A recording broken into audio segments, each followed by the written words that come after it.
Previously on Frogball USA. I was, my thoughts are I think we're going to look at this series, this Louisiana series at the end of the year, and I think we're going to look at this series and understand that this was a turning point in the season for us. When coach kind of has to challenge us like that, especially on a group that we have, a lot of older players, a lot of guys that kind of understand what it takes to win baseball games, and coach kind of sits us down like that, I think it hit home with a lot of guys. So yeah, I think at the end of the season, we're going to look back at this series and it's going to be a turning point for us. As they dropped the first game 7-2 to the Ragin' Cajuns. From that point, the team has continued to rise, going 21-3 since then.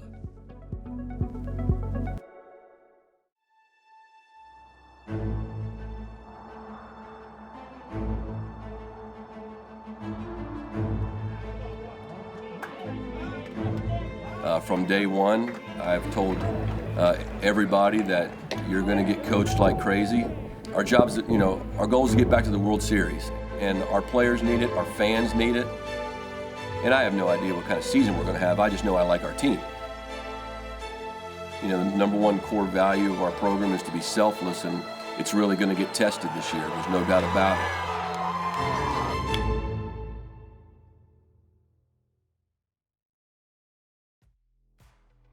As the saying goes, the cream always rises to the top. And certainly the Frogs have started to show just that. Currently sitting at number 3 in the country. It took a lot to get there, though. A lot of consistency, a lot of dominance. And as one pundit put it, a team with no weak links. I think most importantly was the meeting after the Louisiana series on the Friday night. I think that was the meeting where the team ultimately refocused. And with the Big 12, it's not easy to win a series on the road, especially at Tech. We had a meeting with Coach, and it was relatively short. And afterwards, a couple of the older guys kind of sat there for a minute after he'd left. That meeting was about 45 minutes long, and we kind of opened up the floor to let anybody talk who wanted to talk. And that was older guys, younger guys, anybody who had something to say could speak up. So we could, hash it out and figure out what was going on. And we know that we have the talent to be, as good as we want to be, but we can't have an ego, and we can't, go out there thinking we're going to win just because we have TCU across our chest. And so the meeting was mostly about going out there and playing with an underdog mentality, and always grinding, no matter what the score is, no matter who the opponent is. We're playing against ourselves. Having the knowledge of what that takes, we were able to kind of help them understand that there's no games off. There's not a series that doesn't mean something, because every game is so important. And so, obviously throughout the course of the season, you need to course correct.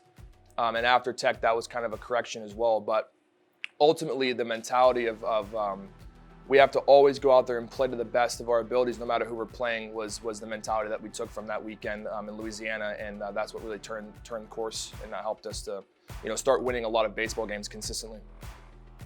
I think every team sometimes, especially in baseball, you play so many games. Sometimes, and especially if you've never been through a full season, it can become monotonous if you don't understand the sense of urgency that every single game requires. You play this long season all to build up for this little bitty period of time that can last 1 week, or it can last 4 or 5 weeks. 1 week in a regional, up to 4 or 5 weeks if you play to the end of the College World Series. And everything you do in that long period is what defines what can happen in the rest of it. And if you haven't been through that, if you haven't sat and watched a selection show and not known if you're in, or gone to sleep the night before and not known if you're in, then you don't understand, why is he getting so upset about this Tuesday game against UTA or a Friday game against Louisiana Lafayette? And it's like the old country song says, don't ask me how I know, just listen to what I'm saying. And I don't say that me, I'm just saying to the guys that have been through it. Charles King understands that. Halen Green understands that. Zach Humphreys understands that. And so I think whatever was said in that meeting, I know what I said, but I closed the door when I walked out. So you'd have to ask those guys what was said. Well, I honestly didn't speak. I just wanted to listen, because I have the privilege as an older player, that someone that's been here for 5 years, to speak a lot, and I have spoken a lot. But in that case, in that situation, for me, it was more important that I listened to what other people had to say. And so being able to hear all the different perspectives from every single guy, no matter how old they are, what position they play, was really valuable for us as a leadership staff to understand what direction we needed to head and what we needed to do for each individual guy to help them succeed and help them, put them in the best position to succeed on the field. And so I didn't really speak a whole lot until the end, but it was extremely valuable to hear the perspectives of other guys. TCU started their stellar run, putting in work against Oklahoma State. They welcomed the Cowboys to Lupton and then fed them runs. All right, let's go. TCU got the scoring started in the second on a 2-run home run from Gray Rogers. Full count with one down and a man in scoring position. Hunter Wolf, and here's a drive into center field. Turning and running. Trinkle goes back. He's not going to get there. It's gone. Gray Rogers, the full count blast, and TCU leads it 2-0.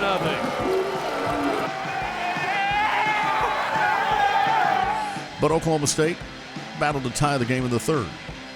But the Frogs, they opened up another 2-run lead. Sykes singled and was stranded back in the second. He was the batter immediately after Gray Rogers. He'll drive one into center field on his horse. Goes Trinkle, he'll look up, and it hits off the top of the wall. Everybody's running. Around third comes Wolf. Here comes Gray Rogers, and the relay will not come. It's a stand-up triple for Philip Sykes, and the Frogs lead it 4-2. 4-2 the score at this point, scoring twice on a Philip Sykes triple in the fourth. Cowboys answered with 3 in the following frame. They take the lead at 5-4.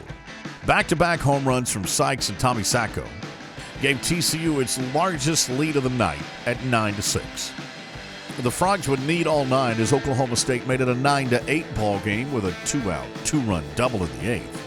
But then Halen Cream retired the final 3 batters he faced to lock up his 8th save of the year.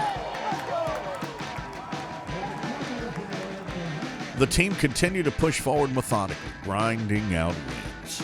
TCU had another tough fight in Game 2 against OSU, a back-and-forth affair that tested them until the end. Oklahoma State had opened the scoring in the first on a 1-out double. Horned Frogs then tied the game on an Elijah Nunez infield single in the third. The count sits at 1-2. Here's the pitch, and this one lined off the glove of Morrill, rolls into shallow center field. Sykes was moving, rolls around third. He slides safely into home, and Nunez on the throw home advances to second, and that's team speed. 2 runs in the bottom of the frame to take its first lead of the game at 3-2. But the Cowboys, they'd retake the lead again before Hunter Wolf completed the comeback with a 2-run home run in the 7th to tie the game at 7. The winning run would come in on this. Look in by Standley. Comes set at the belt and the pitch. This one hit up the middle, and that a dive fielded down the line. Frogs win.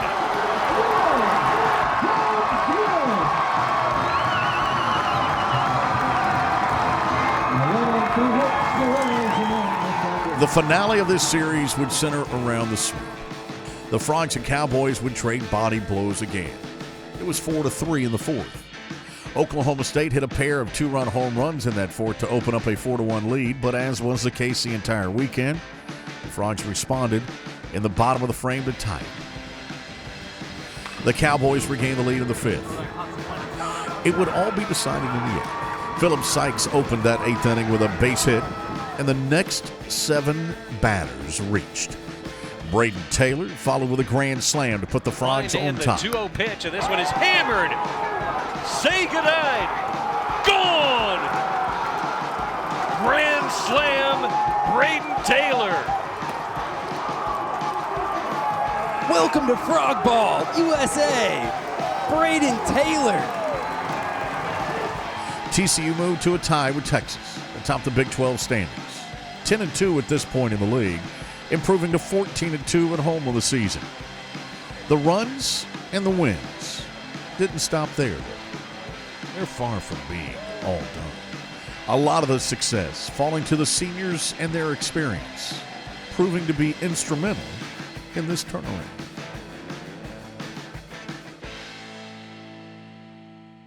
Well, I mean, when you have the number one scoring offense in the country, you never feel out of a game. Certainly I wish that we would prefer to play from ahead. I'll continue to say it. The game begins and ends with starting pitching. And so can we play from behind? Yes, because we have a multitude of ways to score runs. This weekend against Texas, facing a first rounder on Friday night, we have to be able to match that starting pitching. So, but yeah, these guys they don't panic. They're not afraid to play from behind at all. There's a quote saying that the ultimate sign of genius is the ability to make the complex simple. And that's no different with baseball. Pitching and baseball and hitting and everything is so complex and it requires so much, but if you can really boil it down to the most simple things and just throw quality strikes in general, you can make it extremely easy. And then having an offense that's putting up 7, 8, 9 runs a game, it's extremely freeing, and it makes it really easy to go out there and just compete and not have to worry about anything else. And so with the amount of talent and how close the guys are on the team, there's no doubt in your mind when you go up to pitch that you're going to have the best chance of success because you have a great offense behind you, you have a great defense behind you, and you also have a staff full of guys who are going to come out and compete at the same level as you. So that's one of the best things you can have as a pitcher is knowing that there's no doubt in your mind that everything else is going to be taken care of, so you can just focus on doing your job. TCU would look to defend their backyard yet again and raise their stock even more with the Kansas Jayhawks in Fort Worth. But they did more than defend it. They came out firing on all cylinders. This prolific offense would blow the barn doors off the Jayhawks. Austin Krob turned in a career performance, making his second straight Friday night start, allowing just 1 run on 8 hits. He walked 1, struck out 7 in 8 innings of work. Sykes led off the third with the first of his 2 home runs. Extra base hits, no home runs until now. And Sykes sends that one into the Frogs bullpen. And for the 13th straight game, the Frogs have a dinger and now lead it 7-1. Humphreys matched his feet in the 4th with his 6th home run of the year. 4 batters later, Sykes unloaded with his 2nd home run of the game. To the right side against the lefty, and this one driven out to left field. That one's way back. That one is gone. The 3rd home run of the ball game, the 2nd of the inning. Tally 3 more on the board, and the Frogs lead it 11-1. As TCU would take the win in Game 1.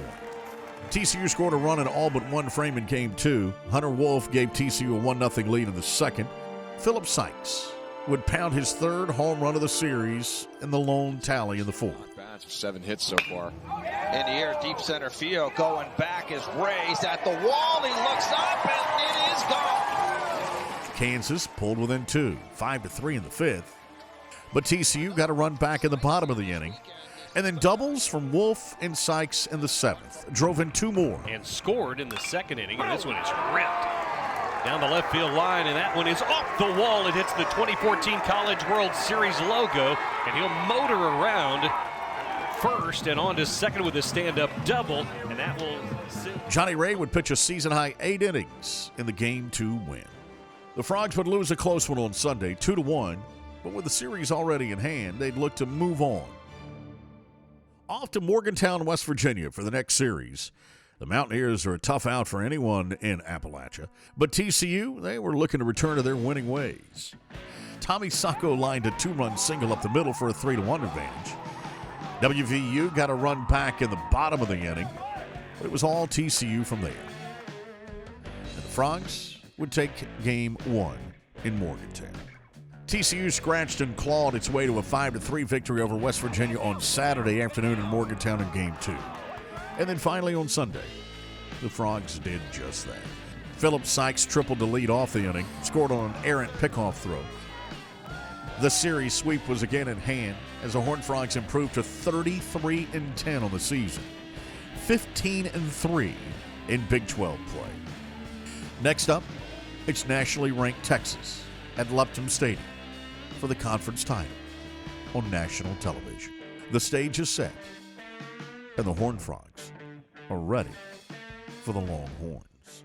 Hey man, this is awesome. This is why, this time last year, I love being at the lake, but we couldn't do anything, and you miss practice, you miss the games, but boy, it's been a while since we've had a weekend like this in Lupton Stadium.